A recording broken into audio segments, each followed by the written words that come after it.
owners of those rental apartments.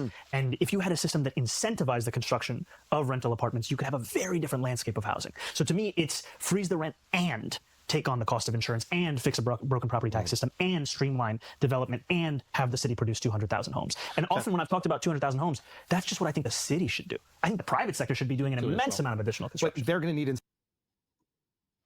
So the private sector, we'll put that aside. That's very ambitious. That's what Mamdani wants to do. That will help New York City. And if he's able, honestly, he doesn't even need to get it done for this to be hugely impactful, because it creates a very clear framework that if it's popular enough, that other locations in other states and cities will try to adopt as their platform, especially Democratic ones. Honestly, even Republican ones, but I doubt. It really depends on how allegiant they are to Donald Trump. So this is how he's breaking it down, and I do think it's very interesting, right? He wants to freeze the rent, so he doesn't want rent to go up continuously.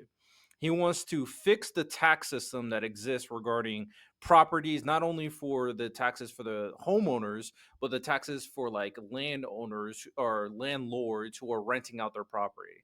He wants to build more homes as well. And then I think he said, yeah, so the situation with insurance, he wants to deal with that as too.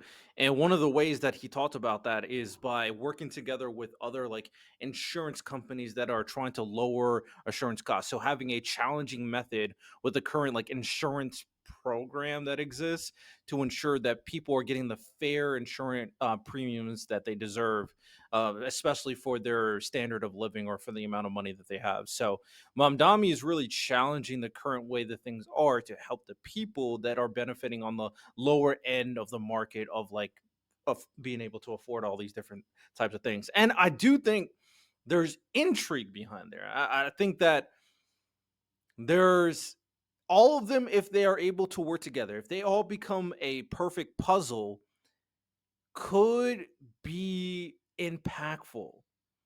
Because if you try to freeze rent, of course the landlord's going to be pissed off. But if you're able to also increase the taxes, that's going to help the people, but also lower the insurance, then that cost that is going to be affecting that landlord could also be mitigated because insurance is not risen, but actually lowered. So there's interesting stuff here. But I'm curious to see what And landlords think about streamline this. development.